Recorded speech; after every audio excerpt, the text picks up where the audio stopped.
The twist: this dream might actually be a ticking time bomb, and the clock is running out fast. You might be wondering, how bad can things really get? Well, here's where it gets interesting. Even with heavy hitters like Shani in her corner, financial disasters don't play favorites. Angel's dream podcast is hanging by a thread.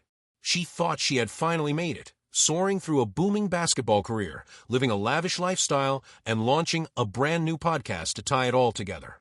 But what happens when success alone isn't enough to stop everything from falling apart? Who could it possibly? Is there a dark secret lurking behind their sponsor, Improve Collective's headquarters, and its alarming streak of financial disasters? Could this be more than just a string of bad luck? The Big Podcast and Angel Reese's Unapologetically Angel podcast have captivated fans with their mix of sports insights, cultural commentary, and fun personal stories. Both shows. Yes, Better Collective, the sponsor of Angel's podcast, is valued at a staggering $820 million. But here's the shocking part. That kind of fortune doesn't guarantee anyone a paycheck after this bizarre turn of events. One question looms large. How can a company worth so much still leave everyone's financial security hanging by a thread? Which operates under Better Collective, a media giant valued at $820 million. Yet, recent financial hurdles at Better Collective could bring Imagine waking up to the news that the very company funding your podcast is laying off over 100 employees. Not exactly the best sign for your show's future, right? That's the harsh reality Angel Reese just faced, watching her sponsor's foundation crumble right beneath her feet. What happens next? That's the real question. Beloved podcast. Again, I don't know how beloved Angel Reese's podcast is, but Shaq's. Get this. Better People didn't just cut a few bench warmers. They wiped out an entire squad. Their stock plummeted 36.5% in a single day, erasing millions in the blink of an eye, faster than Angel's fan base after her latest career mishap. And here's the real issue. When a company backing you is in freefall, those paychecks don't land as smoothly as expected. Angel might have envisioned a slam dunk, but right now, it's like she's trying to play basketball with a football. It just doesn't work. To make matters worse, analysts are already warning that these financial troubles could put both Angel and her podcast in a dangerously unstable position. The question is, can she recover before it's too late? October, Better Collective announced over 100 layoffs, citing challenges in the U.S. and slower growth in Brazil. This announcement led to a staggering 36.5% drop in the company's stock. That's right, Better People missed its projected profit by a staggering $75 million. And guess what? This financial disaster isn't just a minor setback. It could spell the end of Angel's podcast altogether. The real question is, can she find a way to keep the dream alive, or is this game over? Revenue outlook for 2024 from a possible $460 million down to as low as $385 million. So they came in about $75 million short of what they had forecast. Now let's break down why this is such a big deal. You might remember that Angel recently joined the WNBA, admitting that her salary barely covers her expenses. That comment didn't exactly earn her many fans. And now, with her podcast on shaky financial ground, the question is, where does she turn next? Well, here comes the... If that's the case, Angel may have made a serious mistake by going all in on her podcast without considering the very real possibility that those paychecks could dry up. Now, with her sponsor facing a financial meltdown, she's left wondering, was this a winning bet or a costly miscalculation? Baby, I just hope y'all know the WNBA don't pay my bills at all. I don't even think that pays one of my bills. Literally. I'm trying to think of like my rent for where I stay at. Angel went all in on podcasting, banking on it to fund her lavish lifestyle, including her jaw-dropping $100,000 a year rent. You heard that right. Her entire WNBA salary doesn't even cover her living expenses. And now, with her podcast's future in jeopardy, the big question is, how long can she keep this up before everything comes crashing down? As far as some of the things with Angel Reese is like, you can't simultaneously be like hating pays, and then not. While her honesty is commendable, it does raise one big question. Why live in such an expensive home if she can't actually afford it? Was this a sign of confidence or just poor financial planning? continues to make me shake my head, honestly. Complaining about the WNBA salary not being able to cover her $100,000 rent. I just hope y'all know the WNBA don't pay my bills at all. I don't even think that pays one of my bills. Literally. I'm trying to think of like my rent for where I stay at. No, my rent is more than that. It's $8,000. It's tone deaf mentioning this type of money, paid $8K. Even though the podcast was supposed to be her ticket to success, Angel might need a backup plan, fast. With the financial walls closing in, the real question is, what's her next move? Her pretend friend. They started talking about the minimum wage salaries in the WNBA. Angel Reese was complaining because her woke welfare donations from the dump aren't enough to cover her rent in Chicago. The WNBA currently donates around $75,000 a year to Angel Reese to not sell out home games while also finding new, unique ways to miss layups. Tough job. But Here's the deal. Angel Reese may have made one of the biggest miscalculations of her career, banking too hard on multiple income streams that were never guaranteed. She once said, "I wasn't getting paid in college, so this WNBA check is just a bonus." Playing 4 to 5 months and getting $75,000 plus endorsements, that's a win for me. But here's the truth. Podcasting isn't a guaranteed path to riches. Unlike Shaq, who treats media as a side hustle, Angel depends on her show as a primary supplement to her already modest WNBA salary. Rumors suggest her monthly earnings range anywhere from $5,200 to $82,400, but the reality is likely far less glamorous. Her podcast has built an audience, sure, but her sponsor, Better Collective, is struggling financially. And when the money upstairs dries up, it trickles down fast. Sponsorship cuts could hit her hard, and here's another problem. YouTube fame doesn't guarantee podcast success. Think of it like trying to dunk on a moving hoop. It's not a guaranteed score that a massive name alone isn't enough. Just ask Meghan Markle or the Obamas, whose high-budget podcasts flopped despite massive platforms, that a well-known name doesn't automatically mean a thriving show. And Angel's learning that the hard way that if you're not delivering top-tier content, people won't stick around. Fans don't just want another, "Hey guys, welcome to my show" moment. They want exclusive behind-the-scenes stories, real game breakdowns, and raw insights, things they can't get anywhere else. Even massive deals fall flat. Spotify bankrolled the Obamas and Meghan Markle, and those shows still tanked at S.O. What makes Angel think she can break the trend? Let's talk numbers. Angel pays a staggering $100,000 a year in rent, more than her entire WNBA salary. That's an insane financial burden when the average rent in Chicago sits around $2,000 a month. Even with a WNBA salary of roughly $173,000, her rent alone devours a huge portion of her income that, if her podcast doesn't take off, she's staring down a financial checkmate. For context, financial experts recommend spending no more than 25% of your income on rent. That Angel's blowing past that limit. And at this rate, losing the podcast could be a financial disaster, because success isn't just about fame. It's about engaging content and retaining an audience. Sponsors don't throw money at big names. They invest in listeners who stick around. AD revenue spikes between the 30 and 45-minute mark, meaning if people tune out early, the money dries up. Sure, her social media clips might rack up millions of views, but if people aren't finishing full episodes, the podcast is in trouble. Meanwhile, Better Collective, the firm backing Angel's show, is facing major financial instability. If they can't stabilize soon, their cutbacks could directly threaten her podcast's future. That means Angel has no choice but to treat every episode like a game-winning performance. If she doesn't step up, her lavish lifestyle might be the first thing to go, and fans aren't staying quiet either. Social media is buzzing with criticism. One fan bluntly put it, "Not exactly the smartest game plan." Unlike Shaq, who could lose his podcast tomorrow and barely feel the hit, Angel doesn't have that luxury. That if this fails, it could impact her entire career and financial future. And the worst part? The WNBA season is over, meaning there's no new game content to keep discussions alive. Unless she reinvents her show fast, this could be game over. At the end of the day, Angel Reese isn't just gambling on a podcast, she's gambling on her future. And right now, the odds aren't in her favor.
that has their podcast that seems to be in major